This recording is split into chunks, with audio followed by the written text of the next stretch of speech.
Hi, guys. Welcome to episode 19 of the Trainer Feed. On this episode, we'll talk a little bit about exercise and its health benefits. We don't have a guest for today, but we figured we'd just take a pause on it. We've had a couple of guests on, and it'll be a good chance to catch up with everybody. So with that said, how's everybody doing? Good. Hanging in there. Just finished a workout today. It's pretty fun. Got new kettlebells. There's a place going out of business. Not going out of business. I think they have, what the guy told me, I fucking forgot the name of the They're going out of business. No, he had, they're trying not to. So Yeah. they have three locations. I think one on the Upper West Side, right on 72nd, and then they had one in Chelsea, and then another one in Soho. Is it a retail place or what? No, it's like one of those boutique fitness places, you know. Oh, like, man. I don't want to say any names, but like those small boutique gyms with like kettlebells and things like that. Yeah. And he was like, yeah, they had mad shit. They had so many kettlebells, they had so many Dynamax like slam balls, and they had ropes. But he was like, just so they won't go out of business, they had to shut down like 2 places. That sucks. Damn, that's they're terrible. gonna keep one. Yeah. Which sucks, but I got more equipment now. I have 7 kettlebells. It's pretty cool. Damn. Yeah. I mean, a lot of them are pairs. I have a pair of 16, pair of 20s, and then I have a 60 pounder and a 28 kilo, and I have a 24 kilo coming soon. Damn, David Nice. surpassed me in one weekend. Yeah. Was that from Missy's post I sent you? Yeah. She hooked it up. On Tuesday, right? That's Oh. awesome. I don't know how many. I think they have a couple more left. They have but they only have 12 kilos. Or But that's good for clients, though. Yeah, kilos, 100%. Because a lot of our clients don't use. I don't know if they did, but A lot of our clients don't use 28, right? 24. For most things, yeah. Yeah, make 'em. for most.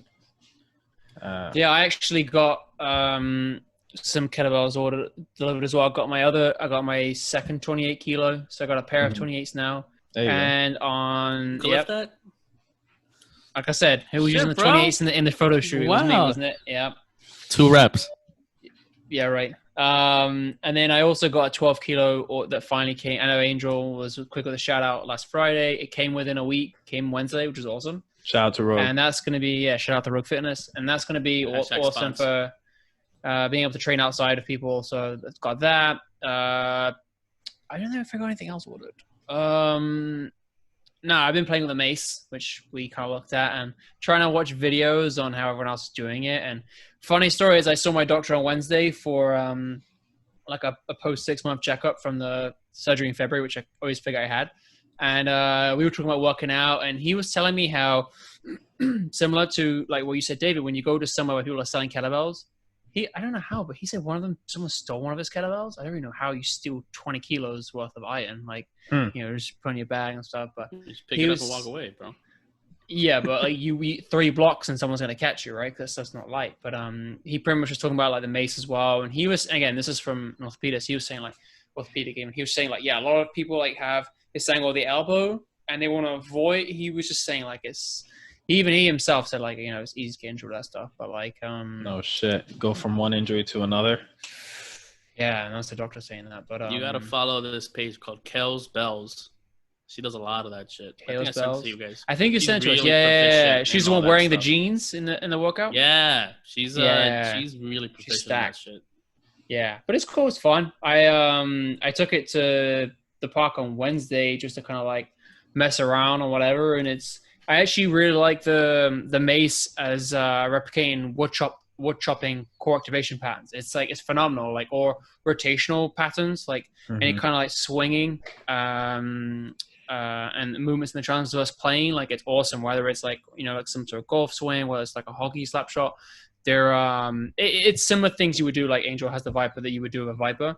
Yeah. So it's cool to be able to slamming move the like mace that. on the fucking grass, bro. No, I'm doing let's say you're half kneeling. I'll post it at some point, but if you have a prone and a supine grip, prone on the bottom, supine on the top hand, keep your arms completely straight, so elbows flexed, and then just bring it up. Boom. Nice and easy. And dude, my core yesterday was on fire, and that's all I did. Right? Please define core for our viewers. Core. So your trunk, any muscle like around here on your stomach area, right? And that's not the most scientific explanation, by the way, but you get the gist. Dude, no one has a fucking explanation for it. Like, okay, it's I have to say something. So it's good that you said that, because I was reminded on one of the episodes you said scientifical, right? Which is not a real word. Well, so I looked it up. I said that or no, Jacques. No, I did. Mr. Masters in Chemistry. Fucking Masters in Chemistry, my ass. Mr. Intern at a fucking science lab. But apparently it's like Old English or something like that. It hasn't been used like in text in over like a couple of 100 years or something like that. So I don't know if it's like necessarily made up, but I did hear that it hadn't been used in quite a while. It's a made up word, bro. So it's not a made up word. So it's not complete. It's not completely like made up, but it's not. I should have said used scientific. Yeah. So yeah.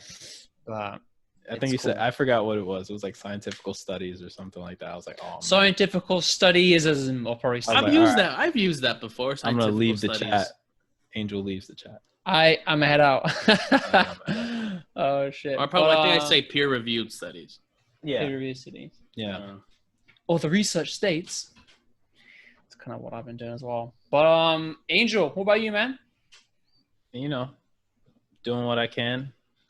I've been working out like more consistently. Been putting all this equipment to use. The whole gym. Yeah, the whole gym. I mean, it's cool. It's cool to kind of like, I was doing, I haven't done this in a while. I haven't done hip thrusts off of a bench in a long time. So I just used a hip circle, used the bench, and I was just like, it was like a game changer. I didn't even need weight. I mean, I had weight there, but I was like, just doing this and just doing static holds or just like doing 30 reps or something like that. Like you just feel like so much activation. So it just goes to show, like, if you haven't used something in a long time, then it's like bringing it to your body. I did reverse lunges today. That shit hurt. Yeah. Oh, I did reverse lunges yesterday. Jesus. I think I used the 20 kilo. I used a straight bar and I was like wobbling, like my body didn't know. It hurt, man. Like my ass stabilized. Right. Yeah. And my adductors right now today are like sore. Yeah.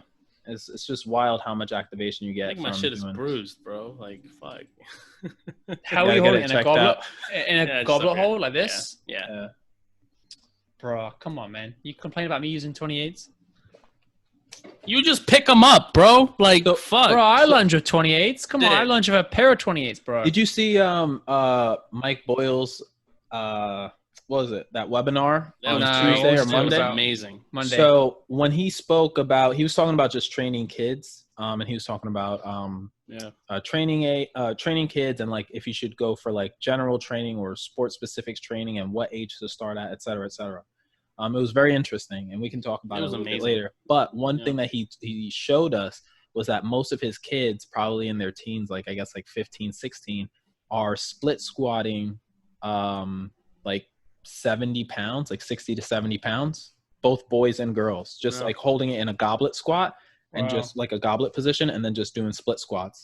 And he was like, yeah, most of them do that, no problem. And we just like train them that way. And I was like, I was blown away. Is that, and it was his reasoning, I think I had a client, was he at 2 o'clock on Monday, right? That's when it was, I feel like. Yeah. Something like that. Yeah. So yeah, I took a client then, but I think, I'm just assuming that the justifications he had around it were most of the sports he trains his kids or athletes on, right? Like you spend most of your time on one leg, on one limb.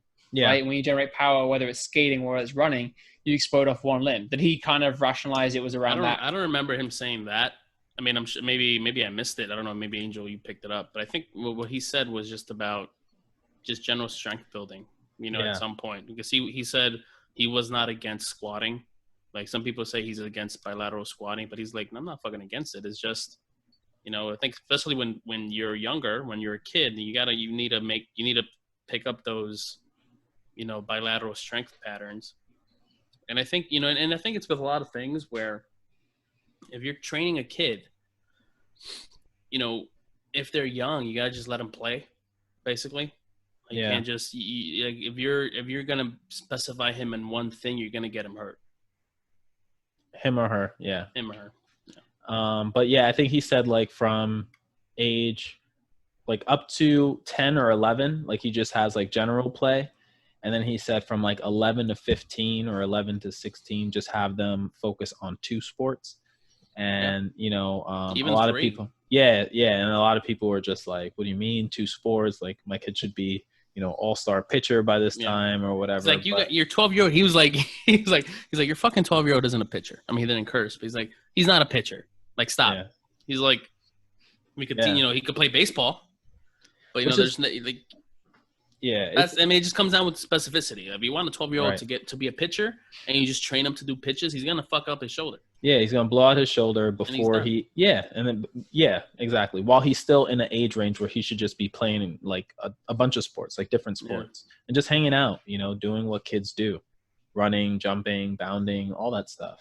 And even the training that he was talking about, he was like, it's less about periodization and, you know, undulating. It's like you just have them, even if they're going to the gym, you're having them just do like certain movement patterns, but you're not focusing. He's got them doing squats. It's amazing. Like they're doing like double, bilateral hops, and then like single leg hops, cleans, you know, things like that. Yeah, and that stuff is awesome. That's stuff that I'm interested in. But you know, I think I don't even know if Mike Boyle said it. I think it was Dan John who said, Dan John's, you know, webinar was great too. He was like, well, when you train somebody, you know, train them to get stronger, and then you don't train them for the sport like that. You know, that's what practice is for. Yeah. You know, you go to practice, and that's when you do that. Yeah. And no, they were both pretty good. And we saw them when we went to Perform Better Summit in Long Beach. And it was dope because like where else are you gonna be? When we got to like crack a beer and just like chill with Mike Boyle. That was dope. That was something. I'm happy we snagged that picture. It was kind of cheesy, but I was like, fuck it. Dude, that's the one I wasn't invited to. Right? Yeah, it was that was one. the one. Yeah, it was that one. That's why I had a great time. That's the one where Angel didn't know that I wake up. No, I talk in my sleep. Oh, that was wild. We took gummies. Sleep? We took gummies that night. You want to tell it? You tell it. Nah, you could tell the story. Oh, long story short was whoever knows the story. Like, come on. One of us. He will tell you. So long story short is I talk in my sleep, but that's not something that I consciously remember because I'm not completely conscious when I'm doing it. So it can be anything from just like shouting out, blurting out, or just having like a conversation. We had been friends for like 2 years prior to this too. God. Yeah. So you would think that would get brought up, and then especially if not, then especially when you're taking a trip together, like you're on the plane, at least, hey man, just so you know. But no, I knew none of that. Yeah, something that didn't cross my mind. So and not only does he speak in his sleep, but like, so we were, you know, slept in the middle of the night. I hear like so, and I'm like, what is that sound? And so I just roll over and I hear so. And so I look over and it's Jacques, and he's sitting upright, like his legs are straight, but he's sitting upright, like perpendicular to the bed, and he's just like, It wasn't English. I guess it was French.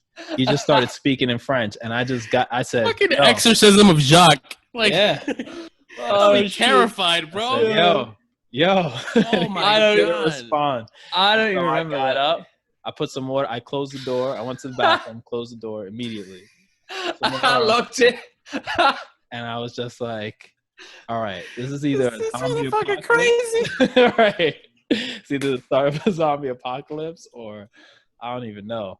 And so I went out, and then he was just like, lying back flat. And I was like, nah, I need to take a walk. So I just walked around the hallway for a little bit, like in the morning in this hotel out in Long Beach. Go to the fucking reception, be like, I need another fucking room. Yeah, right. That's what I should have done. You're my guest. Should have done. Oh shit! That place was sketchy to begin with, anyway. Yeah. How does Alex deal with this shit? She put headphones on? So, she's a deep sleeper, so she doesn't typically hear it, but it's usually also because she falls asleep before I do. So I'm a light sleeper. She falls asleep before I do. She normally sleeps for longer and everything. So on the odd occasion that I may be more tired than her and I go to sleep earlier, then she'll see it or hear it. But it's not very common. But something I will say is, so my first year out of university, me and 5 other guys that I was living with, we went to Rhodes, one of the Greek islands. And no, long story short, we top and tailed the bed, me and this one buddy, right? So head's this end, my head's this end. So the funny thing is, top and tailing is, so apparently in the sleep, I still laugh when he tells me the story. I booted his head whilst he was sleeping. He turned around and apparently my foot just went boom and turned at 180 degrees. Oh, shit. He was like, yes, you kicked me in the head. I was like, oh, I'm so sorry. And Yeah, he nah. literally looked like he'd been like fucking kicked hard as well. So I felt bad. But, Damn. so no sleepwalking. Yeah, this was but- before the knee surgeries too, so you had good strong legs. yeah, dude. Just before these. He wasn't like Lieutenant Dan. No, my man was playing hockey and all that. He gave him a hockey. Yeah. Yeah, it was just before, but pretty much like nothing wrong with my knees back then, so there was no decrease in maximal strength output. That's when terrible. I was kicked. Yeah, but that's so. Yeah, but I mean, yeah, that's apparent. I've had sleeping issues my whole life though. So, Have you ever had a sleep study? I kind of want to get one. I haven't. I would want to get one, but this is crazy, man. But like, part of, I think when I've done some research, part of like when you're going to sleep, part of it is like what blue light activity is prior, right? And how long it is before you go to sleep. So if you're looking at your phone for like an hour in bed, so the same position, that activates your brain, right? So that's harder for you to kind of switch off. And TV, even though I'm saying it's gonna say it's also blue light, like TV helps me kind of just like forget what time it is. So it helps me wind down and slowly just get comfortable in the process of it and decompress and take my mind off stuff. But I think right now I've had some fucking weird and crazy thoughts as I'm going to sleep. Like, as you know, I walk out on the rooftop, right? And in my head, I'm like, oh, and I have these crazy thoughts. Like, what if I let go of the kettlebell and it goes over the roof? And I'm like, what the? And it's so weird and crazy, but like, I have these thoughts and I wake up, I'm like, fuck, no, I can't be on Oh, Angel, if we ever go somewhere, Jack's getting his own fucking room, bro. Yeah, He's gonna fucking lose it one day, murder us in our sleep. No, Yeah, I'm not like that. I just like, We were lucky that was only half the trip. The other Yeah. half of the trip, we stayed somewhere else and we had separate bedrooms. thank God for that. Yeah, thank God. Well, we got locked out of the whole spot to begin with. I was ready to sleep in the garage too. We were sleeping in the garage, and then my client, whose house it was, said like, Oh, you said garage correctly. garage. Because I said it first. Garage. Sorry, excuse me, garage. We pretty much were sleeping in the garage on the floor. My We man, were I just like- swept the floor and I said, "This is my spot now." You were like sleeping. I was like, Angel, we can go in now. I found a way in. Yeah, found the way in. Jesus. Shit. Why We can't gotta go you back get then. in? Long story short, the long and short of it is, my client's door. It was like once you unlocked it, I couldn't figure out how to lock it once you're inside. I was like, It's like an electric sort of deal. It wasn't like just lock and key open. Lock yeah, It was like a little, like a key thing. Like you put a key, like a fob. no, it wasn't a card. It was a key. I'm pretty sure it was a key. Yeah. But Oh, it you put just, a code in.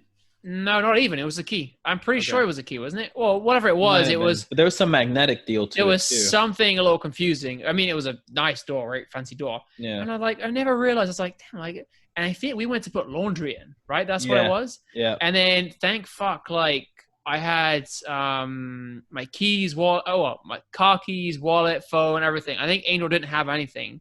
Yeah, Thankfully, I had my phone on me, and I could reach out to my client. And she was in Europe at the time, so she woke up like half an hour after this happened. And I was like, thank God, because of the West Coast time difference. It was And like 11 p.m. in California. It was like, I think it was like, Or yeah, probably 11 p.m. Maybe later or It something. was almost midnight. Yeah. Yeah. So, yeah, so that 'Cause happened. we had been calling, somebody for like 30 minutes before that. The guy who's in charge, and the night before he was like back and forth until like 11:30 when I was asking for stuff. And this was earlier than like the night before. That's how I know. And he was, and the next morning he's like, sorry man, I was dead asleep. And I was like, convenient. When I fucking need you, you're Yeah. not there. And look, it wasn't his fault. Like, Yeah, it wasn't his fault. That's your But- fault for being an idiot. No, Fucking A. but it was kind of our fault for just like letting the door close behind us without like one person. We both went to just do laundry, and it was a good move because we needed to do laundry to have everything like ready for the next day. Jacques was being super proactive as he typically is. He was like, all right, let's do this now. We'll eat our burritos, we'll chill out for a little bit. And then the door closed, and right when we went to try to go back in, It was a done deal. It Uh, was California, dude. It was like I was ready. Like when I say I was ready to sleep in the garage, it sounds crazy, but it was actually beautiful. it wasn't Like, cold. quiet. Yeah. It's like 70 degrees, maybe 60 something degrees, which is like where you I mean, if typically I was want there, to be. yeah, I wouldn't have had that problem. We may not have, David. That's Yeah. that's maybe the silver lining right there. Is that David That's Brother true. been there? We may not have had. If David was there, I would But have been the one you be like, would have yo, probably- you got your keys and shit. Like, I would. That's me. Phone keys, Yeah, but wallet. you probably would have had to have PKY. shared. You probably would have to have shared the bed with me W. in Long PKW. Beach, and you Yeah. would have had crazy talk all it would have night. been No, I'm over. sleeping on the floor, bro. What was that place called again? The Vagabond Inn. Oh shit! Shout out to That even sounds. You went bad. Shout to out to the Vagabond Vagabond Inn? Inn. Yeah. Sounds bad, right? Bro, it's named Vagabond Inn, bro. You know, the funny thing was when you look at the pictures, the pool was like, okay, I don't know how accurate this picture is. And when you went there, it was almost like, I was like, no one in that pool. Yeah. Wow. Besides the fact that it was like close to the beach too. Like I know it was like a quick place. Yeah. I mean, it's got 5 stars, so I don't know what the deal is. Maybe you guys suck. Are you serious? No, like rating. That's probably the average trip review rating. And Yeah. then continental breakfast, love it. Continental yeah. breakfast means what? It means an apple. It means an orange juice carton, and then probably like a piece of bread. That's what the continental breakfast. Wonder fucking bread. means. No protein, bro? Wonder Bread. Protein was probably the ants that we got on the way in. That's probably true. When we were out there, we also saw, or I saw something that I never really saw in New York, which was like there was a construction site across the street from us. Mhm. And the construction guys had gathered early to do like a workout, like a group fitness workout. Did you see Oh, that? really? Oh, vaguely. Yeah, I vaguely remember seeing that. Yeah. And I thought that was pretty cool because it's like, obviously you're going to spend the whole shift together and Yeah. whatnot. But, and health is like super important. Exercise is super important. And seeing them kind of like work out in the morning, I was like, damn, these dudes are actually getting it in. You know what I mean? Like typically Yeah. we don't see that in New York. I don't know if they go to a certain spot in New York or go inside the building, That's but these guys possible. were outside of the site, just like doing squats, doing jumping jacks, doing high knees. I was like, this is legit. I mean, and it probably helps, Before right? Like, they work in construction. Before their before shift, they work yeah. in construction. I would argue that their work itself is a better work than whatever they did that morning. Well, but imagine you do but both. still, Imagine you it's do like both. it's like insane. It's amazing. Yeah, I mean, they look more in shape than the ones that you see in New York. That's for sure. Oh, yeah. Let's be honest though. New York construction workers. Again, this is not a fact. This is not a research study I've done, but I'm assuming a larger Oh, proportion shit. of them. No, what would their breakfast be? A large proportion. Or what? Bacon, egg, and cheese. Bacon, egg, and cheese. I'm just saying the majority On of a the people that I bagel, would on a roll. the majority of people we Yeah. see in the deli are two kinds of people, right? Between like 7 and 8:30 a.m. or 9 a.m. Trainers and possibly construction workers and other people obviously, but those are the two kinds of professional workers that I think we would see in like Andy's Deli on the Upper West Side. Shout out Andy's Deli. We just lost a good amount of followers just now. Thanks, Jack. Just Yeah, now. because of the construction worker thing. Yeah. Fuck, bro. Yeah, Brendan's connections. Damn it, Brendan. Listen, Yeah. if that hadn't have happened with Brendan, like he wouldn't have started his own place, right? Like that's crazy too. Even to think about that. Yeah, and you've seen how he's actually got the turf and he's outside. Yeah, he's an entrepreneur, And he's able to do it one-on-one because Yep. it's only him. right? And he's space. open. Yeah, he's open. Yep. He's got his clientele. Like had he been anywhere else, that would have been shut down. Yeah. And Yeah. you can even make the Well, argument. besides Florida, but Yeah, besides Florida. And he's also has an outdoor space. You can make the argument that he might have been able to operate before construction would have Yeah. even been able to operate, right? Because Yeah. that's indoors, large groups of people. yeah. So, However, that's considered essential workers because there's a hotel being built right outside my apartment. Great. They Mm. start banging like 7 a.m. most days. And they've been working pretty much the whole time. yeah. And that's large groups, but I think it's considered essential workers. So I see. That makes sense. yeah. But I mean, Depends on the state anyway. State, I was gonna say state dependent, Yeah. right? Right. So Anyway. All stuff. All right. Benefits of exercise. Are there any benefits to physical exercise? Yes. Have a good night, guys. Deuces. that concludes our talk. Yeah. That concludes the podcast. That concludes today's podcast. God, Dave, you Podcast wanna is take it brought away? to us by Bye. Rogue Fitness. Rogue Fitness. sponsored by Not Rogue. really, but we wish. Anyway, no, one thing I wanted to talk about is stress. I mean, the biggest thing right now with COVID and with my life, in general, and I think people in general, they all have stress. But I think people fail to realize the two different types of stress. The stress you get just from normal life, and then you have the stress from working out. I'm sure there are other stresses, but when you're going into the gym to work out, you're still stressing your body out, right? So I think we as trainers, and what I've done with a lot of clients is right before a session, they come in from their, high level jobs, and they're just like, let's go. I'm like, all right, we will, but let's just calm down a little bit, because we definitely want to have you sort of enjoy the benefits of the stress that's good for your body, that, helps you gain muscle, that helps you get leaner if you want, that helps you be more athletic and more healthy, injury free. What are some methods that you guys do with your clients? What I do before them is maybe just have them lay down and just have them take a couple deep breaths, especially if they've just been like breathing up in their chest the entire day. Yeah, I mean, I'll be honest, I definitely have a harder time with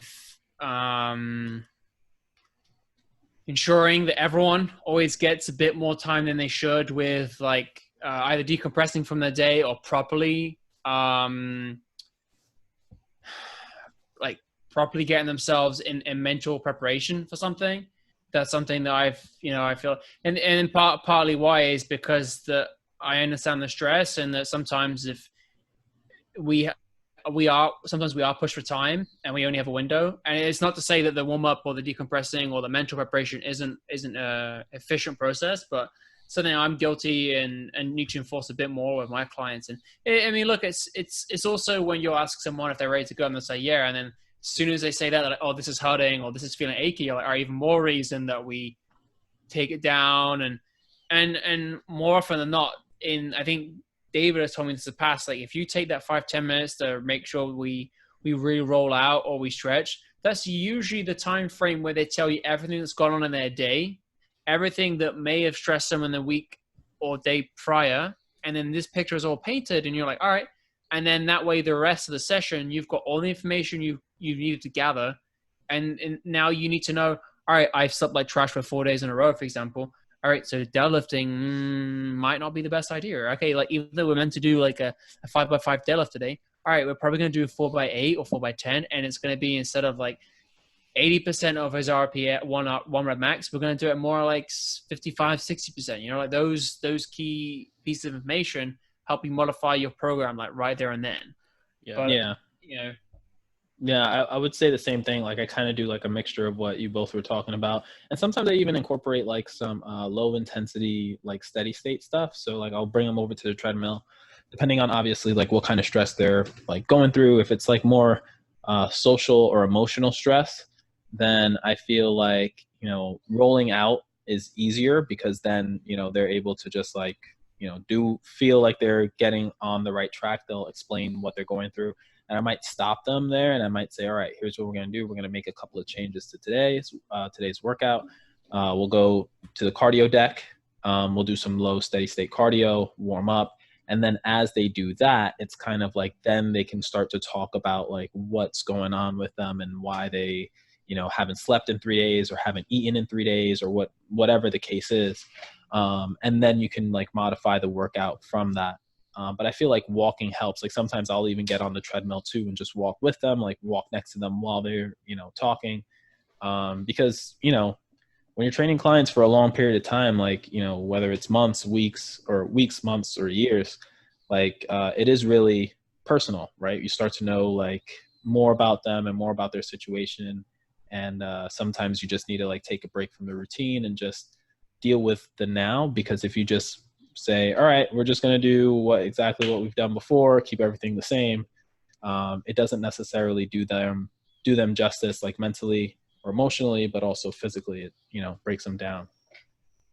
Yeah, that's very important, because at the end of the day, we know best. Not to sound cocky or anything, but at the end of the day, we're the ones that are making their programs. We're the ones training them. We see them when they come from work and they're stressed. We know best in terms of changing their program for that day. You're going to have clients that are always going to be like, I feel fine, let's go. I'm like, no, you don't. We're not going to do like Jacques said, a 5x5 at 90%, but you just told me you had 3 hours of sleep and you haven't eaten since noon. It's 5 p.m. So no, we're not going to do a 5x5. You know, and I think that's the tough conversation you have to have with one of the clients, because stress really plays a big role in whether or not they get hurt that day. Yeah. Go on, Angel. No, I was gonna say exactly that. I mean, a lot of your clients will be able to say, okay, after you make that objection, they'll say, okay, yeah, that's fine. Some of them won't, and some of them will just object to your objection. They'll say, no, I said I'm fine. I want to do this. In that case, like what I've done is just change gears. I say, all right, that's okay. We're going to do exactly as we had planned. That's a lie. I wouldn't do that. But I give them the impression that that's what we're going to do. And then we focus on something that's not as like complex, right? Like you're not going to go do your power cleans, but you might do like, I don't know, box squats, body weight box squats, or you might do some mobility drills or something like that. Something that's just like super simple, because yeah, you don't want them to get injured, which they will, right? And I've had some people just like break down in the middle of a set because they try to like compartmentalize something. But if, you know, shit's hitting the fan and you think that going to the gym, you know, and doing exactly what you did before is going to be effective, it's not, right? You gotta change gears. I was just gonna jump on that and like two points. One, I saw someone a week or two ago, and they mentioned how they squatted like their PR max, right? Like for 2 reps, and they did 275, for example, or 285, whatever it was. But they mentioned how they had 2 hours of sleep the night before. And I don't the reasons for the 2 hours of sleep, like you assume the person wasn't just trying to get a kick out of sleeping as little as possible and trying to hit a PR the next day. But in my head, the first thing I started thinking is like, whoa, I'm in no good shape to do anything like any PRs when I'm that sleep deprived. I'm like not very useful as a person anyway. Like when I've had that little sleep, not in general. And that was, I mean, look, like I know we did a study, a workshop on like a sleep workshop about a year ago, and I'll never forget that chart that showed the mortality rate about like too little or too much sleep. Like we always assume like if we have 6 hours and up, that it doesn't matter if we have 6+ hours of sleep, it's fine. Not thinking like whether it's 8 or 10 or 11 hours, if that's an issue. But this we'll probably try and share it on Instagram maybe. But this journal I think I was taking from showed like, you know, if you sleep more than 9-10 hours on average a night, that's also going to lower your mortality rate. I don't know if you remember seeing that, Angel, but I thought it was interesting to see that even if you slept on a longer range, that was detrimental. And then other thing I want to touch on was you spoke about like if there's something you've always done, right? And if it's either yielded some certain results, or like if you're needing to mix things up, like when I saw my doctor on Wednesday, and I know you guys have been hounding me about taking more days off, and I came in and I'm like, look, everything's good from the surgery, but my tendonitis is like kind of bothering me, and it has been for 3 weeks. And what do you think the first question he asked me was? Do you sleep? What you been eating, bro? It's like how often are you working out? Oh, he's like, how many days a week you working out? And I was like, he sees those arms, he sees those pecs. No, he sees those little noodle arms. He's like, bro, you work out 6 days a week and you still got those arms? Nah, he said, wow, like savage. Nah, he didn't really. You keep dyeing your hair, man. How long are you spending at the hair salon? Yeah, how long? I actually want to get him on our podcast one day as well. I was thinking about that. I'll work on that. But yeah. he and I was like, look, man, I'll be honest. From like quarantine, when quarantine really hit with like the gyms open, which was March 16th, up until like 2 weeks ago, I was having 1 day off a week. Dude, that's like 3 to 4 months of 1 day off a week. Admittedly, some of those days of work were active recovery with like, I consider like Animal Flow still work, but it was more active recovery. And he was like, there you go, man. He's like, you working out 6 days a week? It's like, well, what do you think was going to happen? So that, right? And it's a no-brainer. And I'm like, well, I was just being an idiot. But then it goes back to dealing with stress and mental health for me. Like if I think from a very young age, my parents told me if I was stressed, the first thing I should do was do some form of exercise. That was my best form of release. And I learned that very early on. And fortunately, it's just been my substance to dealing with stress, no matter what kind. And that's why when you're injured, it's fucking depressing because it limits your options. I can't run much anyway, but if my lower body and my upper body is like aching, you're stressed, you're depressed about the injury, you're depressed about this whole COVID situation. Where do you go from there, right? But your body, but like anything, your body, when it's constantly being placed under stress, cannot recover. Like so many studies show that your program is probably better. You're probably going to yield better results. I think Tommy was talking to me about how he was yielding better results in the gym when he was working out only 3 days a week. I say only. He was lifting heavier and better numbers, lifting 3 days a week than he was if he was 5 or 6 because he had more recovery. Yeah. Like, I don't know exactly what his numbers were. If someone wants to compare like muscle mass, body fat, composition, or circumference measurements, I don't know those things, but he said he was lifting heavier numbers, heavier loads, bigger volume, and he was taking more rest days. So, but yeah, that's kind of a bit of a tangent I went off, but just to show what have we learned, Jacques? To listen to your fucking body. You listen to your body, right? That's something I wanted to go into. If we talk about preventing injury, your body's a smart machine, man. Like if you got something inflamed, if you got something like bothering you, your body's like, yo, chill out, man. Like do something else. Do something different. He's gonna be posting a video of him running through that. What is that soccer field that you work out at? Oh, I went this morning. Swinging the mace. Oh, you see? Swinging the mace around, just running around. You know what though? You guys ever tried the pull-ups and the L-sit with your legs up? Stop working out, man. I took yesterday off. Tomorrow's my day off. Bro, just stop. Yesterday you were at the park. You see, you're switching it up. It's recorded. Nah, see, I recorded that. I recorded it. Nah, I saw you wear the same shirt. Fuck out of here. Oh, that's my you, God, David. No. David, is that the same shirt from episode 12 and 13? Oh, no, yeah, it is. 5. Okay. Episode 5. And 5. I have these shirts in a specific drawer. He got a pack of 12. He got a pack of 12 of them. He does alternate. We assure you. I don't give a fuck what I wear. It's hot, and I don't have many sleeveless shirts, so yeah. It's either this or nudity, so we'll accept this. We're not ready for that. Wait, what about your kettlebell? T-shirt? That's in the laundry. And that's a T-shirt. It's not sleeveless. Nah, he's got sleeveless. It is he wore it to shoot. Oh, it is? Kettlebell shows power, too much right? of my chest hair. All right. Your beard will cover it. Not even. Actually, I'm gonna trim it today. I gotta get it faded. Yeah, get it faded. Because the thing is, like, this part here is lower than here, and it's fucking annoying. Like this part here doesn't grow as long as this, so I gotta even it out. Dude, go to a barber. They're open. I know they are. All right. What else were you talking about? Oh, exercise. Exercise is good for a lot of different reasons, and I wanted to bring exercise is good. Exercise is good.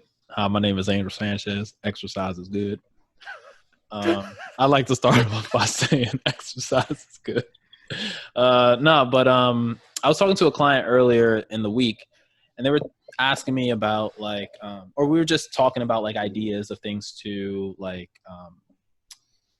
write about, or for me to write about, and then because I have like a little blog that I'm starting, and I'm trying to like make it so that people get to hear or read what they want, because as a trainer you kind of like see things through one perspective, and then as like an exerciser or a client you see it through another perspective, right? NARP.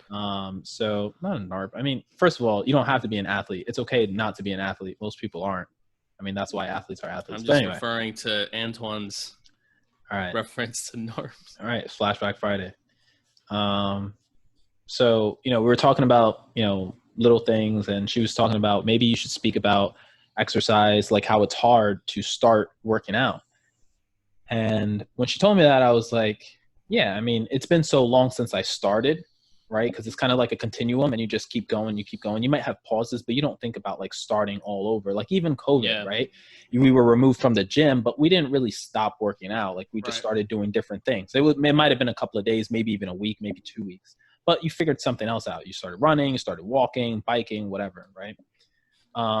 And one of the things that, when I thought about that, I was like, yeah, first of all, it's very hard to start working out because your body hasn't made any adaptations to exercise, like strictly exercise.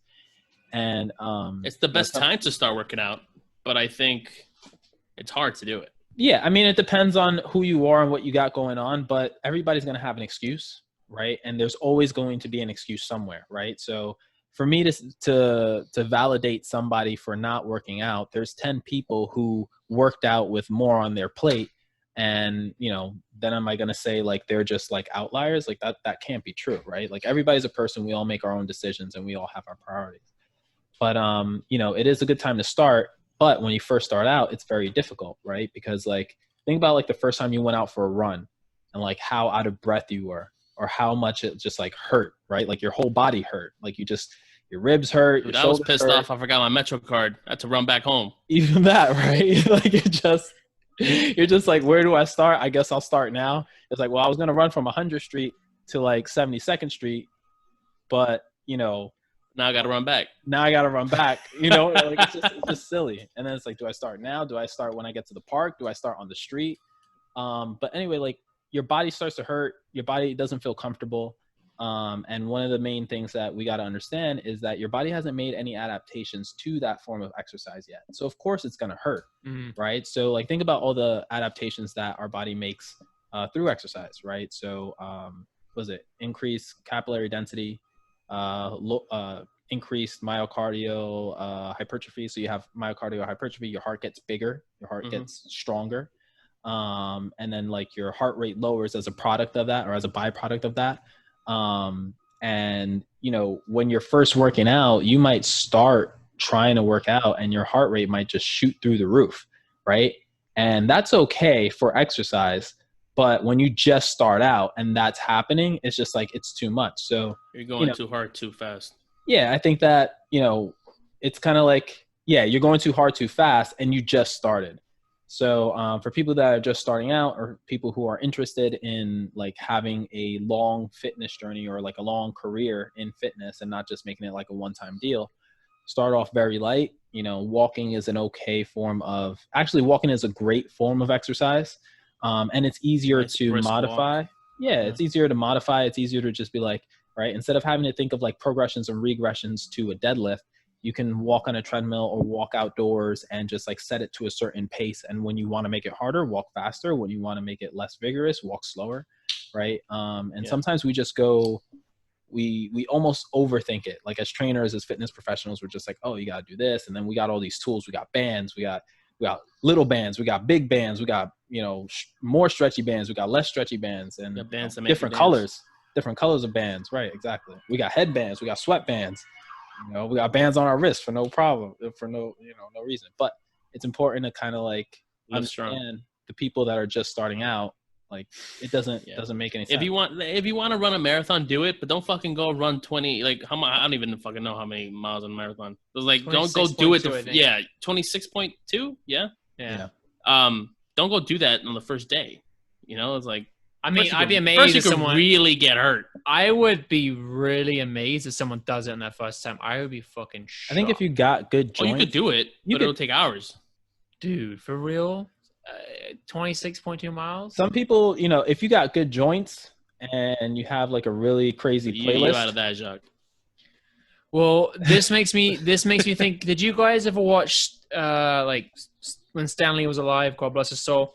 There was a Netflix show, Stan Lee. Stan Lee. Okay. Yeah, I thought you said Stanley, like Stanley Cup. Oh, when Stanley was alive. Stanley who? Flat Stanley. Stan Lee. So he had this Netflix show, Stan Lee's Superhumans. Oh yeah. And did you see the guy that was the runner?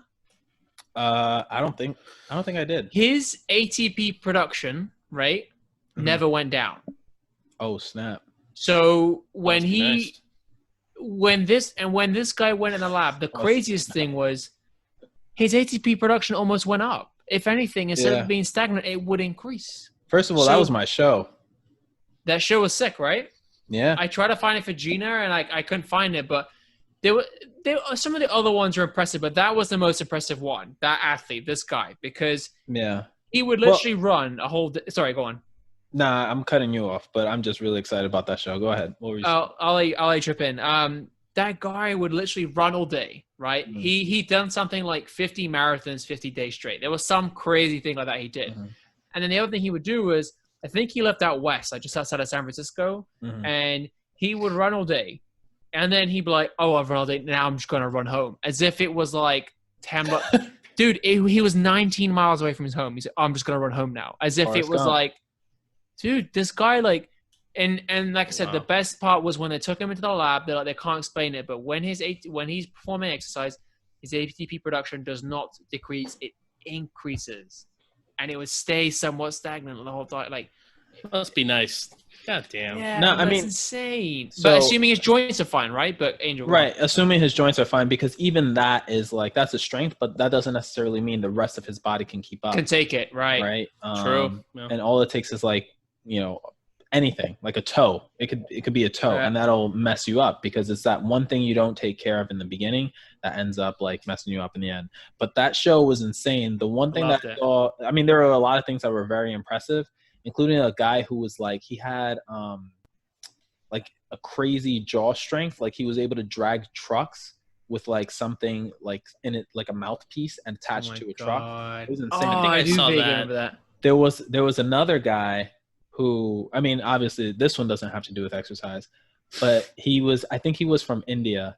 And as a kid, something happened. There was like a huge storm and it knocked down a power line, and he was standing or sitting in a puddle or something like that. And the power line fell and it was active. It was live and it shocked him, but he just didn't feel anything.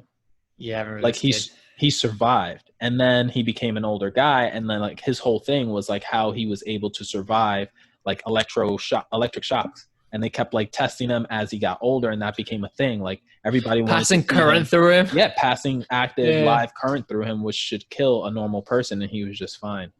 I mean, I don't know how you explain that stuff. That's beyond me. That's out of my scope, definitely. That was I'm glad you brought it up because I forgot that guy. There was another guy. This guy was blind and he had a really good talent for music, Oh, yeah. and he would literally hear the song once and he could play the whole song he'd only ever just heard once. It was like 3 minutes long, right? He played, when I say note for note, he was 90% accurate for Yeah. something he just heard once. Like Yeah. that was A insane. perfect That pitch. it's just Yeah. crazy how his brain can just completely like. I mean, I think those was the ones we spoke about. That was a guy that could like climb super Oh, strength like that could the climb monkey? like He the would climb monkeys. like a monkey. And the guy who cut the bullet in half with like a samurai sword or something like that. Yeah, fucking crazy. It's And insane. then the other guy, the other one I remember was like someone jumping from a really significant Oh, height yeah. in like a foot of ice or foot of water and It was survived. water. It was water, yeah, because he had Oh, to man. like they said like once his skin made contact with the water, what he had to do was like disperse the water as quickly as possible, like across his body, so it wasn't like it was hitting one point. Segment of his body, right? Right, exactly, because then it would be too much force. So he had to like disperse that force along his body so it was able to be absorbed. And so he had like it was his technique or something like that. I mean, it's a technique that divers use or people who do that stuff use, but he was just able to do it like so quickly that he It's was crazy. jumping off of like pretty much like a building and then Yeah, it landed in, was- like 12 feet of water Yeah, and surviving because he was able to just like disperse that water. fucking Yeah. crazy, man. That's wild. That was a really good show, but it's like based on the athlete perspective. Like we said, there was a guy that had like good strength, that could climb up the wall, that could climb up monkey, and it was like some serious heights. And Mhm. that guy with ATP production, like it's crazy. I think like if you could see He'd what. be a great sprinter.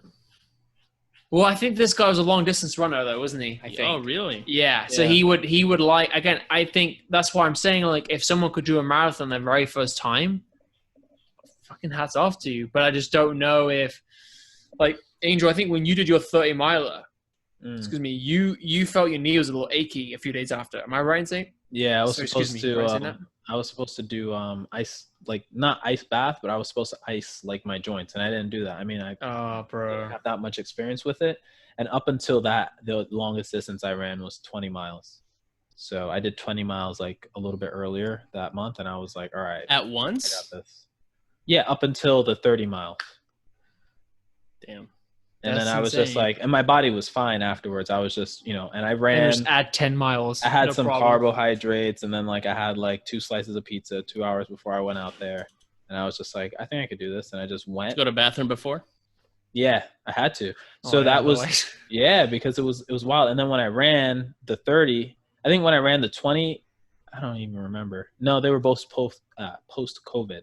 So like everybody had their restrooms on lockdown, and generally like I pee a lot. I mean, I'll say that on air. It doesn't really matter. But like, and when you're running, it's just like you got time, and then like now all the park restrooms are closed. It's just like, oh man. Well, and how long did it take you? Like 4 or 5 hours? The 30 miler took me 5 hours. 20 miles. So how often do you not use the restroom for a 5-hour period? Not very often. Yeah.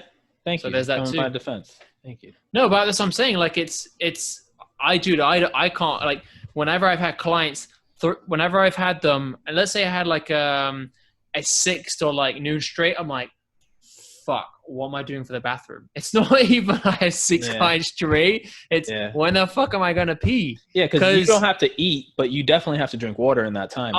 Yeah, I gotta. Like you can't not. You just gotta sometimes hope that like the 9 or 10 a.m. is like routinely late or something, and like not that you wish that anyone gets less time training with you. It's more like, if this person's like running a couple minutes, that means I gotta go to the bathroom. That helps, and that was always my thing. Like if I had a 6 and 7, break at 8. And then 9, 10, 11. And someone's like, can you do 9 or 8? I'm like, oh. I think it's probably you'd have to find, I think it's harder for you to find 6 clients that you can train back to back that will always be on time than 6 clients back to back that will have, that you'll have gaps. Yeah, I agree. Right? Nobody's 6 people straight. Like sometimes it does happen. Like I'm not saying that it doesn't, but it's not likely that those 6 will all make it on time. Somebody's your clients early. Like, God damn. Oh yeah. I think Gina had mentioned, she's like, oh shit, I've got like, she'll say she had like 8 or 9 in a row, and I'm like, oh man, I would never schedule 8. I mean, sometimes you don't have. I know. Sometimes when she did it, she had to do it when it was like a week before a holiday or when she was going away. And sometimes you don't have a choice, but like, oh man, I don't think I'm an effective trainer in the 9th session in. I am not effective. I am just like, you're not getting me my best. Running off of those gladiator cookies. Remember those? Yeah. Those are amazing. Juice press, right? Juice press, yeah. You got some gladiator cookies in your pocket. They aren't as good as they were before. Yeah, I think they changed it up a little bit. Yeah. They realized but that was and even dried mango. That's like my shit as well. And the other thing as well is like, I gotta get my teeth fixed because whenever I eat certain foods, the shit just stays here. And then they're like, "Oh, did you eat?" And I'm like, "No." You got toothpicks for, bro. No, bro. I'm telling you, anytime I fucking eat, anytime I go out, anytime I go into like, I go out on the street and I get a smoothie, I've got fucking blueberries all over my teeth. Best thing was when I worked in retail, I would have blueberries on my teeth and not even fucking know it, and be like dealing with customers. How can I help you? They're probably like, this jackass, he's not even from here, he's got blueberries all over his teeth. Don't know how to do things in the UK, but that's what I remember from our curriculum. You remember the curriculum we had? And then you would always eat. I mean, we all would eat, but you'd always ask me like, oh, I got something in my teeth. I got some in my teeth. I got it's I'm always like, yo, here. Bro, nah. He's like, no, for real, do I? I'd be like, yeah. And he'd be like, oh, where is it? I'd be like, no, I'm just kidding. He'd be like, what? Well, we did a workshop where the guy was like, all right, so from like 10 to 5, we're just like we're not gonna take a break. And I was like, oh yeah, I remember that. What do you mean not take a break? Your workshop is on fucking nutrition. What do you mean not take a break? Yeah, let's not name names because we names. do a lot of editing work. Yeah, it was just, that's a long time to not eat. But isn't that funny? Because like sometimes when people do that, either like you're talking like during like these webinars or these discussions or even school, right? Like you're doing something and it's like a lecture that's going to take a couple of hours, and they'll talk and talk and talk and talk and talk, and they'll be like, oh, since we're running out of time. It's like, wait, how are we running out of time? Like you've just been controlling the whole dialogue. Nobody's interrupted. There's a point where you're like, I'm a grown ass man. I'm going to the fucking bathroom now. Right, exactly. Fuck. Exactly. But that used to happen. I mean, undergrad, it was like, I don't know how it is in grad school. I never went to grad school. I don't remember. But I think like sometimes they would say something like, all right, guys, we really need to, everybody should stay. Nobody should use the restroom. Like I had like 1 or 2 professors that did that. And that used to tick me off because it's like, how are you going to control like when I have to use the bladder? You can't And control nobody's the been ladder. interrupting you. Yeah. Anyway. So in That's how I would sit next to the door whenever, like in like I I would sit up I front. always sat. I'd sit up front, but it'll be Yeah. next to the door. Yep. I try to sit by the door or by the extra because Who sits in in- the middle? First of all, let's talk about that for a little bit. I think I sat in the middle a couple times with some buddies, but because we were just there. Yeah. I would sit in the middle if I'm with a group of people and I have to Yeah. be the first one to go on the row. But like you said, I was one that typically needed to go to the bathroom, or I need to be one of the first ones to go out as soon as the lecture was done. So in England, at least when I went to university, the lectures were always 50 minutes long. So you always had 10 minutes to get to another lecture because depending on where on campus it was. Oh, and they were always 50? I'm pretty sure, yep. There was one or two that workshops would be longer because if you were doing Like for a those lab. of you, dude, some labs took the whole fucking day. Some Yeah. labs you came in at 9 and after 6, so you were only insured to be in labs between 9 and 6, technically. Mm. And so if you stayed there after 6, they really didn't want you in there because you weren't insured. So like if you had something to be working in all day, they would like help you out and make sure you got in. And there was nothing. By the end of that day, you weren't doing anything that was that dangerous. You were just like waiting for something to dry or Yeah. something. So it wasn't usually that dangerous. But dude, like that's if you're hungover and you're in labs, that is the fucking worst thing ever. Oh, like man. it's you know how if you're hungover, like certain foods throw you off. Yeah. You imagine being in a lab full of chemicals. Like you know how acetone is pretty potent, right? Like if you smell it, Yeah. you're like, you talking about that being like the friendliest chemical in the lab. You talk about the stuff that just smells and it's just like it's That's sulfur. self everything's Yo, taxing. tell us more of how you have a master's in chemistry, bro. Well, I actually had like a couple people were like, "Oh shit, you did a master's. You must be good at science." I'm like, "Nope." I actually had 2. I'm gonna tell just for shits and gigs. You know what I tell people? I said I just worked hard. I plugged away. I was never that skilled at it. I got 2 stories.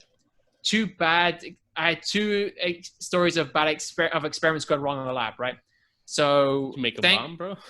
No, when I did my part-time work, everyone's like, "Yo, you do chemistry? So you're gonna be a drug dealer or a bomb maker?" And I was like, "Okay, I think there are more than 2 careers if you come out of chemistry." But My client Katie's getting her master's in chemistry. is she really? She could probably outschool me in a test. Like anytime I did a test, I never grade that high. But when long story short, anyone who knows chemistry would just laugh at these stories actually. So We ain't gonna laugh. you gotta laugh. So if you have, long story short, I have a scar here for this reason, right? So long story short, if you have stuff, when you have chemicals you're using, you always had 2 waste bins, halogenated and non-halogenated. So anything that was a halogen was a bit more is a bit more volatile, a bit more dangerous. And if in doubt, just put it in there because those are the more like volatile products. And what you would do if you finish using something, everyone would just go over to that fume cupboard, that area, and just drop it in. So I think it was sulfuric acid. So anyway, it's pretty aggressive, and you're meant to dilute it, and then I believe put it down the sink to dilute it. And I put it in the halogenate waste. I was like, "Oh, I'm pretty sure there's some halogen in here," so I put it in. This shit, I was like kind of actively watching doing it, but then this shit just started like spitting fucking everywhere. This whole shit. like, and then it got me like on my sleeve, and this was like I can't really see it, but it was like an open wound for like a week or 2 weeks. Damn. And then You got no ladies. no ladies, but then the Said, thing, please don't team me up with him. don't even work with this guy. Please don't. And the crazy thing was, my buddy in that lab, he had something like spit on his arm, and I was like, not Oh, you're in wow. pain, but like, what the fuck do you do? And then when Yeah. that happened to me, he's like, that's fucking karma, man. So it got me even Yeah. worse. So we both signed each other's like witness of like chemical accident forms. Let's say Oh, like, yeah. I witness him, like, I will not sue the school. I am responsible for my own accident, right? Yeah. And then the other thing that happened was You're on the FBI's fucking watch list. the bro. FBI, like when I came in my green card, like this fucking guy. So the other one was, we always had like a lab assistant, and we had this French guy who was super nice, but he must have been stoned the whole time. Like he was so chill. And anyway, like often in the later labs, like 3rd and 4th year, we dealt with carcinogens, like cancerous chemicals, anyway, so I we would would, have dipped. well, here's the thing, right? So anyway, I ain't touching any of that. no, so basically there's a chemical that like we often put it in like what is called, I even can't remember what the name of the equipment is, but you put it in like this kind of little bowl thing under a hot plate and you would reflux, that's what it was, and then you have water in the system, whatever, and this is one of the few times that you mix thing, and it will just stir like this, like a little rack. It would shake like this for like 3 hours, whatever. Anyway, long story short, due to like the pressure, I should have thought about like extracting it from the test tube a certain way, and I didn't. So this shit just went in my face. So I have a cancerous chemical on my face. Thankfully, I have goggles because I'd probably be blind otherwise. And then I'm like, and then my the lab lead, the supervisor, I was like, dude, this shit just blew up on my face. I didn't. He's like, maybe you could wash your face. I was like, you think? Like, what? And he just like wash it thoroughly and whatever. And the other thing was that's why you talk in your sleep, bro. That's why I talk in my sleep. And the other thing was for real. For the other, and I'll conclude after this is long-winded. But the other thing after that was pretty much like 2 days worth of work that was just on my face. So when you write the report and you report, you're like, oh, from what I started at like 150 grams, I recovered 50 grams. It's 33% yield. You have to like log the waste or something like that. You have to log how much you recovered. So if you start, because that's what like companies do. Like if I started with like a kilo of this and a kilo of this, I ended up with half a kilo. Like that's not a very high conversion rate. That was like 25% or whatever it is. And that a lot to do with that has like how efficient you are with your chemistry. And anyway, I had like 0.1% or something stupid. He was like, the guy, in the explanation of my report, I was like, an incident happened where I exploded all of my face. So the majority of the yield was on my face, right? And this guy wrote, no pause. This guy wrote like very low yield. This is really low. And I was like, motherfucker, I wrote that this shit exploded on my face. I washed it away. So those are two of my, when people say like, hey, you must have been good at science, I have those two flashbacks as soon as someone says that. So I know that's a long-winded and not very fitness related. Actually, not fitness related at all. At all. Yeah, at all. So.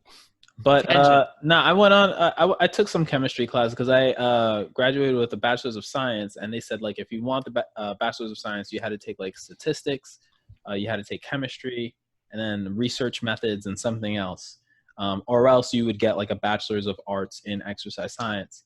And I remember that it was, chemistry was by far like the worst. It was probably my worst class, but I learned a lot more during the labs than I did in the lectures, because the lectures I didn't really understand what was going on. But the labs put the pieces together. And I think that one of the things that happened in the program is that you would have like 2 lectures and then 1 lab, and the lab would be in the later part of the week, but the lectures would be before. And that never really worked out for me, because conceptually they're trying to tell you what should be going on. And everybody's got different schedules, so it's not their fault. Like some people have the lab in the middle, or some people have the lab before, but it's not their fault that you don't know what's going on. It was just like how it was scheduled. And sometimes you just have to grab a class. You got to grab the classes together because that's what it has. And then sometimes, they have like seniority. So like seniors have like priority over certain classes than like, juniors or what have you. So you just get left with like the crappy schedules, and then you just don't know what happened. But all that's to say, like I remember in the lab, they had that lever that you pull, like the shower, and they had like a drain right below it. And they said that that's the emergency shower. The emergency shower. And so we go into the lab. It's my first lab, and I go in with everybody. We're all standing there, and they're just like, "Oh, these are nice desks." Everybody's like putting their stuff away, and they're like, "Okay, guys, this is an intro to the chemistry lab. This is what you guys will need. So go shopping this weekend, and then next week, like this is what you'll need. You'll need like gloves. You'll need like a spatula, whatever it is, right?" And then like I remember this one dude in my class was like, "Yo, what's that?" He's like, "Yo, professor, what's that?" And the professor is like, "Oh, that's an emergency shower. In case like anything happens, like, you just pull the cord and then water will come down and just like hose you down." And then he pointed to the drain, which had like burn marks, like actual, like it was like charred on the floor. And he's like, "So somebody died?" Oh shit. And it was I just started laughing. And, that's like that movie where like I don't know what it is, if it's like Game of Thrones. I think it's not Game of Thrones, but like when there's a human. It's a show, bro. No, but when there's a human that gets like fire breathed on them, and all you see is the shadow. Like, yeah. Yeah. So he says if somebody died, and the No. professor was like, well, this is my first year teaching, so I really don't So know what maybe? happened there. I haven't but witnessed I any can yet. say, yeah, he's like, but I can say for sure it wasn't a good day.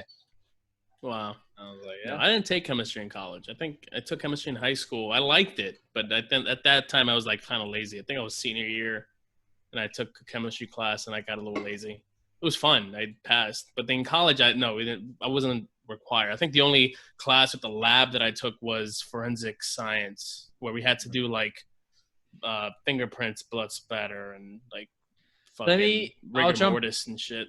I'll jump in on that. So when I went to university, I went to chemistry. I was like, oh, originally my career I thought was going to be like forensic science because I love CSI. I know TVs glamorize everything. So I get into first year chemistry, right? Completely different. It's crazy. Right, but that's why like I get in, and there's an optional course towards the end of the year, analytical chemistry, and I'm like, all right, cool. And it's like, and it goes on to forensic. Dude, the first year on analytical chemistry was learning how a fucking machine worked. I was like, are you fucking kidding me? This is not forensic. This is bullshit. So I was like, you want me to know what fucking flame is used for this? And I'm sure it's very, very important if you're in the industry. I get it. But to me, it wasn't fucking fingerprints or bullet wounds or bullet casing or bullet trajectories. And of course, in the second, third year, they go into more detail like that. Yeah. So Yeah, those That's how it classes, was. those classes are so like those later classes They're are long. awesome they're the better ones because they probably. go into like what you actually came there for, exactly, right? Like exactly, yeah. even in exercise science, it's just like you start learning about like I don't know, like what is it? Mitochondria is the powerhouse of the cell, right? Like you start Mhm. with those things, and then you're just like, God, like this. Why am I doing awful, this? Yeah. and I'm gonna make a career out of this. Yeah. And then like you go to the later classes and you're doing exercise testing and prescription, where just like, you get into the class, everybody's like sitting down and it's like, all right, let's get up. We're all going to go to the gym. We're going to do like some tests. We're going to do 1 RMs. We need somebody who's going to squat. We need somebody who's going to bench. We need test administrators. I'm just like, this is what I'm talking about. This is You what know it's what I mean? for. This is what I Yeah, want to yeah, do. And then they're like, all right, we got to do body comp. We got to do like heart rate, all that stuff. Yeah. Vert Max. I was like, yo, I love this class. You just The first day of class, the teacher was like, all right, this is what's going to happen. You guys could leave now. He was like, this is what it's not going to be. And they were like, Where was this? So I can make sure my child doesn't go here. this was at John Jay. This is down in Are you Midtown. serious? Oh no, Don't- my sister don't send went to your kid John down Jay. Don't send your kid there. She transferred. Yeah. It's okay. I mean, if you go Yeah, and do it's your alright. work, it's not like the biggest college experience, but if you just go do your work, it's a great school. But yeah, the teacher was like, for forensics, the first thing she says, this is what we're going to do, and this is what we're not going to do. She's like, we're not going to be like CSI. We're not going to be like all these other shows. And then some of the kids were like, damn. And in my head, I'm like, Look at the I'm backpack like, start zippering. yeah. And then she Start said, well, leaving. she was like, well, also, this is what we're going to see. Like, we're going to see these pictures. We're going to see dead bodies. We're going to be dealing with blood everywhere. We're going to be dealing with, like, slashes and shit like that. And she's like, if you don't like that and if you're queasy, leave. And I think 2 or 3 kids just walked out. They're like, I'm out of here. And, of course, the second slide was a fucking dead body with, like, fucking brains blown out. It was insane. So have you guys seen any of the Lennox Hill documentary on Netflix? No. It's 2 neurosurgeons and 2 other kinds of doctors, but then the internship I'm doing, she got one of them on her podcast, so it was even more reason for me to do more research on it. But some of the documentary, they're doing the brain surgery. You see the brain open. There's one surgery where the guy is awake doing the brain surgery. Oh yeah. And I'm yeah. like, oh, it's like, But they I don't have know. to do that, right, for certain procedures. Yeah, based on what I understood, it was something like it was more, one of the procedures was more efficient, and also because if they were moving parts of the tumor or the tumor itself, like to see like if they still have certain movements, right? Like the brain is still able to send those signals to the rest of the body to recruit to order movement to happen. Right? It's gotta be insane. That's But gotta I be just think it's insane. so how like, and that's what you said about like the theory and the practical, right? Like imagine you're sitting there learning about like the brain, and then imagine you see like in the flesh, it must, and then obviously like you've got all those chemicals for antiseptic, like hygienic purposes, right? Like I know there's certain like bromide chemicals they use for disinfectant was the one I'm looking for, sorry, right? And again, like there's blood everywhere, you open parts of the body and stuff, like, and just to be able to just be like, oh yeah, this is this and that. I think it's amazing. I think it's freaking amazing. Like I was freaked out by seeing a knee because I know I show you guys sometimes the surgery to the knee. This fucker sends us fucking posts of them cutting into a fucking knee. And I'm like, what is this, a butcher? And I'm like, oh, and no, you it's a knee. you swipe, and you're like, oh. I'm not queasy. I'm like, oh shit, this is kind of cool. But I'm like, bro, when you see the scope of what they do, like when you see like that, to me, that's been a fascinating part of my injuries as well. That when I see an MRI and I'm like, oh, there's a hole there, and it shouldn't be. Right? Don't even get me started on how that first started out. But like that was at a city hole there, dude. I went to this is early 2014, I think, or 2015, and I just not long moved to Brooklyn, had the knee issue, and I go to Williamsburg, like a doctor surgery, like a walk-in, right, like a city MD, right? And based on what we do through studying of the anatomy, right, we know like what the skeletal structure should look like, what the bone should look like, right? I'll never forget. I wish I had a copy of this X-ray where like when you see my left knee, my left leg, and like, dude, there's bone chippings around the knee joint. And I was like, that is not right. Like that is, and they're like, oh yeah, everything's fine, nothing irregular. And I was like, that is not okay. Like that is not right. And like, you can sue him, bro. You can sue him for malpractice. Dude, I don't. You probably still got time. You get a lawyer. Yeah, I don't know. I mean, I wanted to look at doing something for my first surgery, didn't work, but that was whatever. And anyway, long story short, like when you see the MRI of like how there's a piece of something missing, or like, excuse me, when my doctor in the second procedure, shout out Dr. Williams, he's actually got the best hands in surgery. That guy's a legend. When he did the inside scope pictures of what my knee looked like, I was awesome. Like, oh, this is what your cartilage looks like. We took it off. We put the I can't remember what it's called. Like the donor, like the cartilage, the graft. Sorry, when they put it from. And that's awesome. And it's fascinating that if someone has an injury, you can go in and be like, boom, like almost glue it in, and I think it's amazing. I think like imagine we were in medieval times. You had an injury, you're fucked. Yeah. Even 100 years ago, you're fucked. Like, you know, it's very fortunate that we have this this amount of how far medicine has come, right? Like it's and that brings. I have 2 points. One is like I looked up, because obviously my girl was a nurse for a while, and she like has like medications that she had to administer or whatever, and you saw some of the memes, like I guess like a couple of months ago, maybe a couple of years ago, there were like some memes that surfaced that were like product labels of medications that they used to give to like people for certain things, including like the common like cold, or like, you had a cough all night, right? And some of it was just like, chloroform, methamphetamine, and like they were like, for infants, use half a dose or something like that. It was like oh that's definitely, you're not gonna cough anymore. Like because you won't be here. Right, exactly. So that reminded me of that and how far science has come, right? So to that point, it's been unbelievable. But then also to another point you were making about like going to the urgent care in Brooklyn.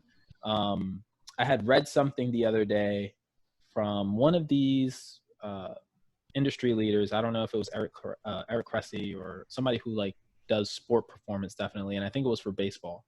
But he was saying, when you're thinking about taking your kid to a doctor and your kid plays sports, it's very athletic, try to think about where you're taking your kid, right? So the best, when LeBron James gets injured, he's going to go to a doctor from a certain area, right? He's not going to like the middle of the country where there might not be as much equipment available or resources available in order to get himself checked out.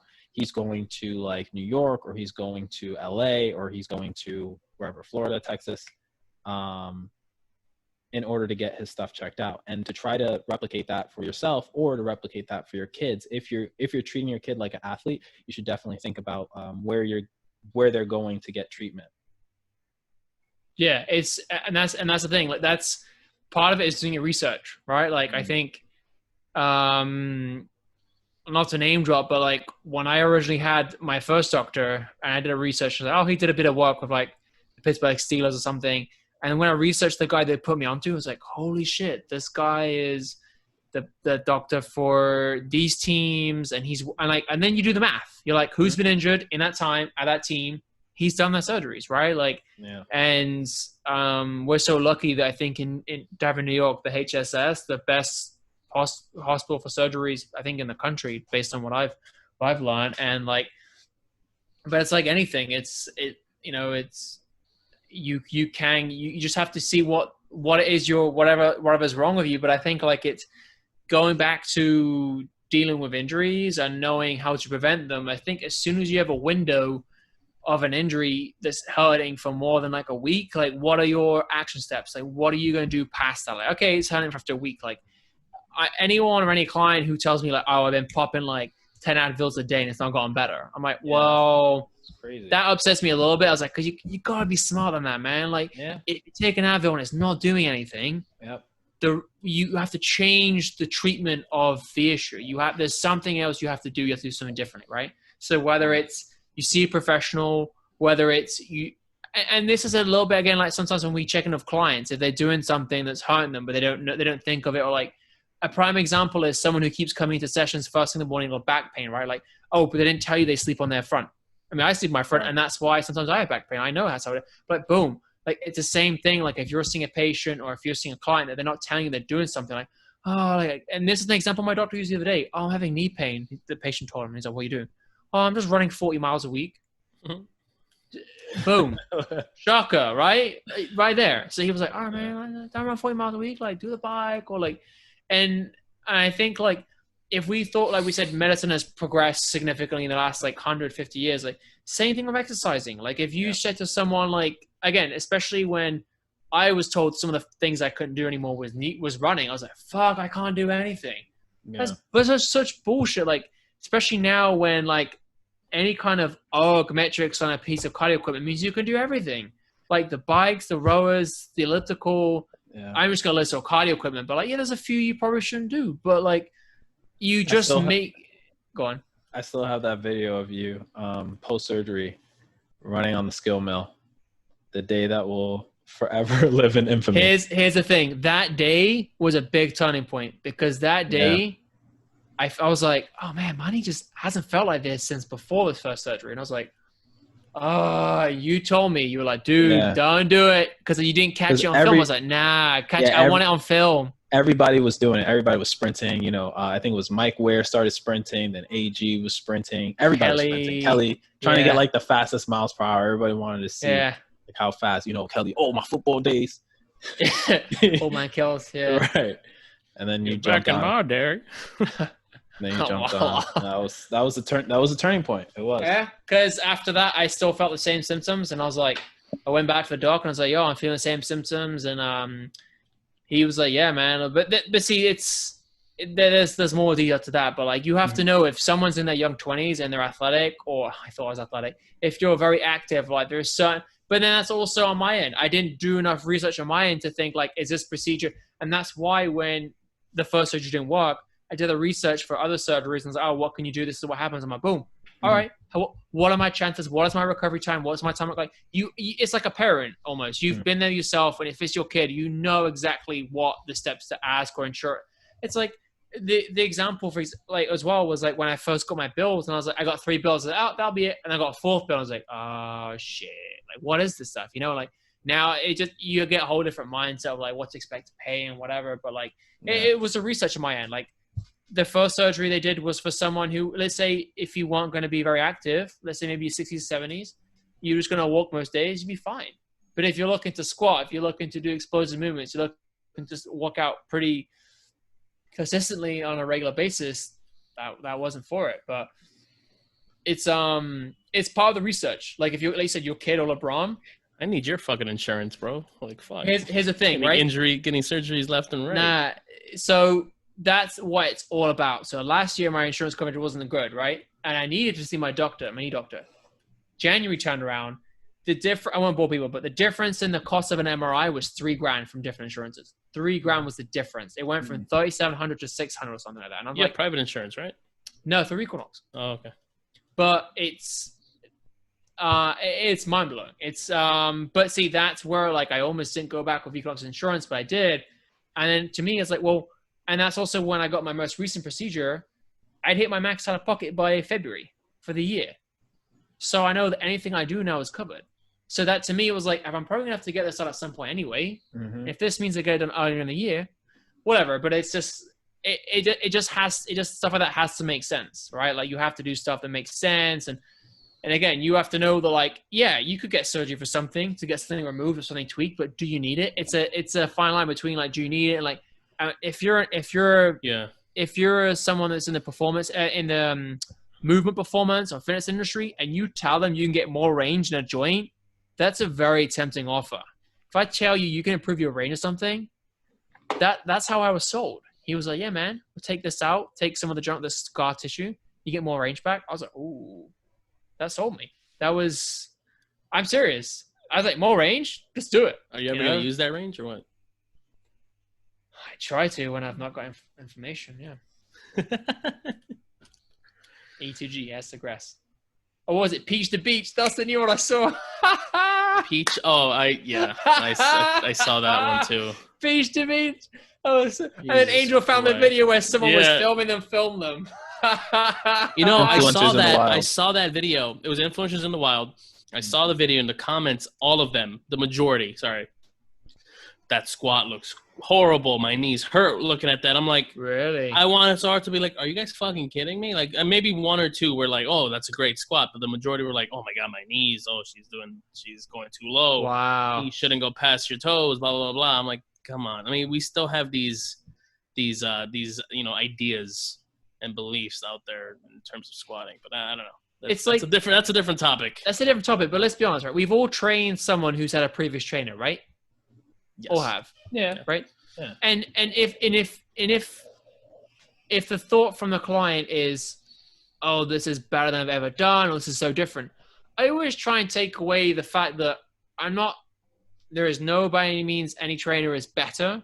I think there are trainers that aren't as focused on certain things that they should be, but I don't think any trainer is better in the sense of like, oh, if you work out with Angel, it's better than David, or David works out with, if his client works out with David, it's better than me. I think it's like, if I do something more specific or more varied, that's more in tune with your body, I think that's the smart way to do it. You know, like we've all inherited someone who's either had like a short stint with another trainer, a longer trainer. And it's like doctors, right? You never want to say, oh, well, they're a shit trainer, really. Like, you know, a doctor would never say that about another professional, right? They would say like, oh, they have different methods or they do things differently, you know? I think that's something as well in our business is a good mindset to have, right? Like we have and that was the awesome thing about 76 Street Equinox was there's so many different kinds of trainers with different specialties. Like, and sometimes there were even like clients that were notorious for like going from trainer to trainer. Yeah. And that was that was interesting as well. And sometimes, you know, you just gotta, you know, you want to try it out. You want to see what's up. Everybody has a different style. I think like at the end of the day, really, if you want to make a change, if you want to like accomplish your goal, it's on you. Like your trainer is going to help you get there, but you do have to put in the work, right? So I don't know. If you have 2 to 3 hours a week of a trainer, like I train a friend right now, right? And he was like, oh, I ate brown rice because of you. And I was like, what do you mean because of me? He's like, because you said that was better than this. So I was like, I don't give a fuck what you're eating, in the sense that like, it's not that like, I'm going to text you and like guilt trip you. If you want to eat like shit, you eat like shit. I don't care. It's not my body. But the emphasis I want to put on is that if based on what you told me of where you want to get to, body wise or aesthetic or like just movement wise, these are certain things you're going to have to put in place to be able to meet that as expectations. Yeah. If like I really, though it can be frustrating when you have someone that's X amount of times a week, but their work focus on getting to where they spoke to you in terms of goals isn't there outside the sessions. That's you're delaying yourself. It's almost like me having a dietitian and just eating McDonald's every day. I pay for the service of seeing a professional in that industry, but I'm just going to sabotage myself by eating shit. There's similarities to that to be said, you know, like if you want to, but it's also fine tuned where like, I think based on some of the coaching experiences we've all three of us have had, when you put in place specific restrictions or measures of saying like, you have to eat 3 meals a day and you have to eat this exact like healthy fat and these exact like unrefined carbs or this kind of protein, whether it's like when you put those strict measures, you more often than not get more resistance, as opposed to, as we've spoken in the past, finding what the balance is for the client, right? Like if I say like personally I eat peanut butter with oatmeal or with my like Ezekiel bread, whatever. But some might fucking hate peanut butter. So okay, like what works for you, or like having that kind of open accountability, that kind of that selection. And I think but that has to come from the client, the person you're working with. Yeah. You know, I could go on, but like hey, look, it's whatever. It's yeah, I will go on actually. Yeah, no, you look, you just it's also like education, right? Because if you are educated that this is good for you, like we've all read Men's Health, right? Yeah, Men's Health in the past. No, all I'm gonna say, Men's Health, it can be hard. Men's Health can really portray things in different ways sometimes, right? This is based on the ones I would read when I first started getting into fitness, right? My issue was I took things too literally. They'd say like, you know, how dark chocolate helps with whatever, whether it's stress or blood pressure, whatever. My issue is I would go ham, and I was like, I'd have so much fucking dark chocolate because it's going to help me my blood pressure or whatever. You said dog chocolate for a sec. Dark chocolate. You mean dark? Dog chocolate, that's poop, man. Dog chocolate. That's truffle. I don't really like either. But the point was, Truffle I would butter. blow it up with truffle butter. So it can be. Sometimes it's just our sometimes educating ourselves at knowing what is in what measures that are good for us. You know. Right. I agree. This has been a long one. Yeah, it's we've been going for a long long podcast. one. So, Covered exercise, covered life, covered our school, college. school. Chemistry in the labs. Chemistry lab. Jacques eating dog chocolate. Like it's Dark chocolate. Wait, from Long Island. dark chocolate. Dark. Let me ask you this: if Oh I my say God. 4 more, what does it sound like? 4 more. If I say 4 more, 4 more. Angel. Yeah, that's what you sound like. 4 more. I don't know why, but everyone like you 4 more. They're like, I thought you said 1 more. I've been there. I've had that same feeling. I've said 4 more. They're like, I thought you said 1. I've been there. I always How does think. 4 sound like 1? All right, I have a weird. You know what? I'm not even gonna say it. But yeah. Go on. No, go on, Angel. No. Because my parents listen to this. I'm not trying to explain myself.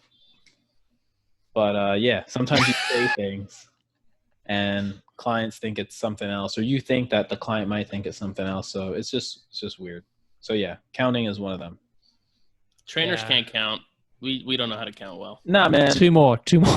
First of all, I'm a very good counter. I'm not trying to like say like some people are crappy counters, but it goes to Jacques' point about like some clients have trained with other trainers before, so they don't believe that your rep count is good. Like when you start, Oh my God, I hate that. they're counting. You're counting out loud. You might just do by 2s, by 5s, by 10, whatever. But like you'll tell them when to stop. Then they'll be like, "Oh no, I got 2 more. Oh no, I'm done. I'm done. Like 2 more or 2." If my client is like, I have 2 more, I'm like, all right, let's do it. 2 more. But if Yeah. a client's Same. like, Oh, man. but if a client, if I'm like, all right, rest. I know or notorious. something. I had If some I'm- clients that were always short. It was the wildest thing. And even if I counted out loud, They still didn't they want would less. say, they would say, "Oh no, you must have missed something." I had a client that got mad, and I'm like, why the fuck are you? She's like, oh no, I counted right. I'm like, you did 8. Like Yeah. I count. I'm like, you're fucking counting. She's like, no, I did 12. You just can't count. I'm like, Sound like a child. But Uh, I'm an exceptional yeah. counter. Jesus I Christ. can't count, or like I joke when they're like, "Oh, you can't count," so I'm paid to train not to count. But like, There you go. That's That's fucking. what I mean, I say. listen. No, I'm I making joke. sure you don't fuck Damn. yourself up. I don't care if you're on But- rep 8 or 9. yeah, should, David. You someone. should. I get that, but someone I can't remember who else it was at 76 who said like, honestly, like I'm not that I can't do 2 things at once, but like I am so much more focused on how you look in terms of like what your form looks like. Sorry, and like I'm not like. Look, I'm not gonna name names, but we've seen some individuals, some trainers that let's say like their clients doing something and they're just like on Instagram, they're on their phone, Oh yeah. and but somehow I get weak. Sometimes I get crucified for Sound it count out. 9 instead of 10. I'm like, what? Like and Yeah. but all I'll say is that like people have seen that, and I've had clients been like, "Wow, I'm never training with that trainer," because they're just on their phone. Like they literally, let's say you're doing a plank through Instagram. Yeah, that's it's weird. Just great. It's just They're to me, counting 1 Mississippi, 2 Mississippi, 3 That's just Mississippi. crazy. It's to me, that's just crazy. But it's But it's on the client, right? It's on the client because like at the end of the day, like you see your trainer, you know what they're doing, right? You're not silly. yeah, So you're if not stupid. Yeah. Yeah, like if I'm paying for training, like I know if you're scrolling through Instagram or if you're like setting a timer, right?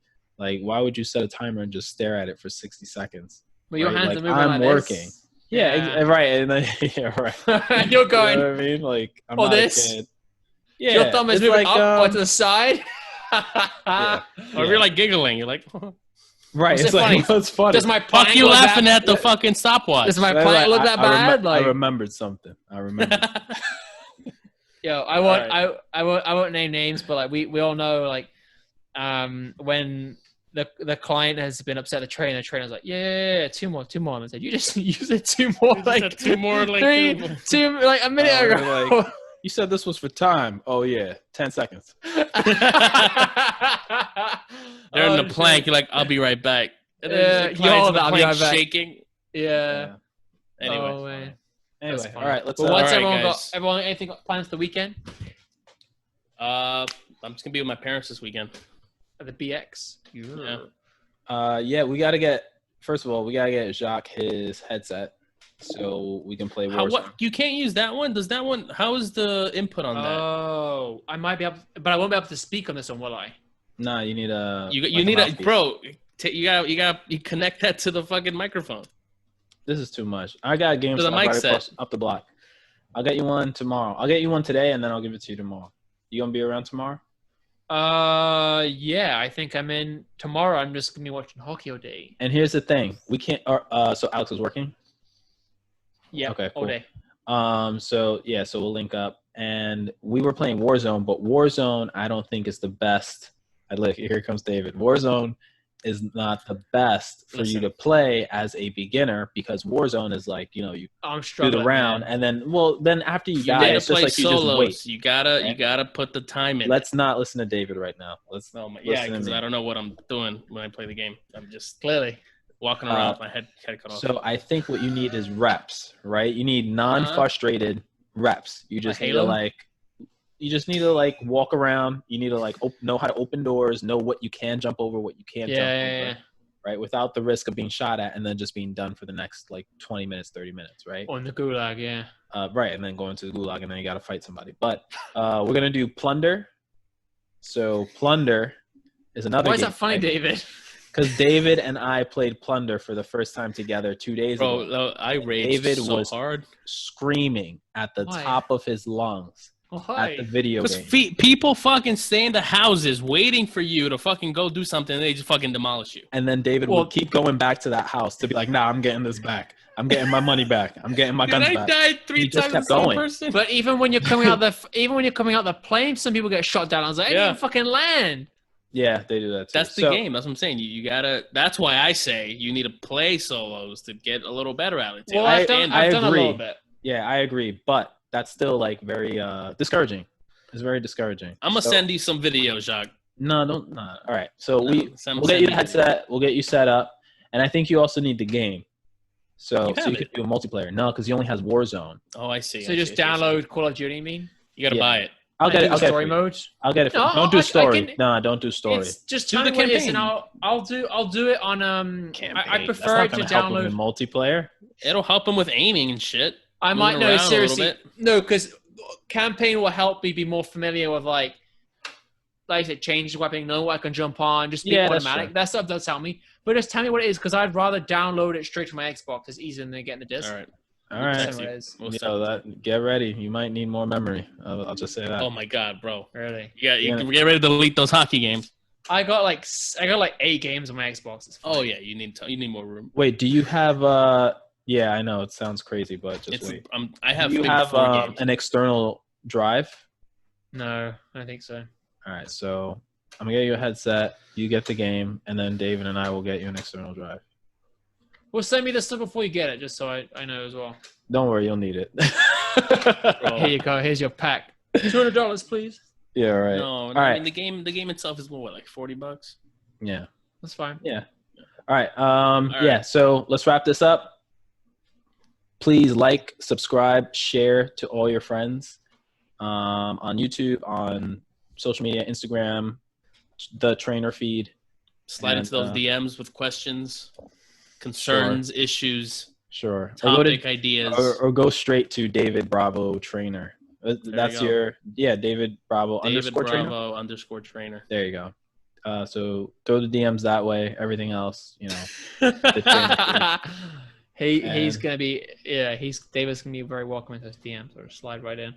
Yeah, just slide right in. No context needed. Just whatever. No contact, just slide in. right Whatever in. you want to send Slide him. right Just in. send Whatever him. you want to send them. Pictures, video. If I ignore you, I ignore you. You suck it up. All right. All right. All right, guys. Be safe. All right, guys. Bye. Deuces. This is.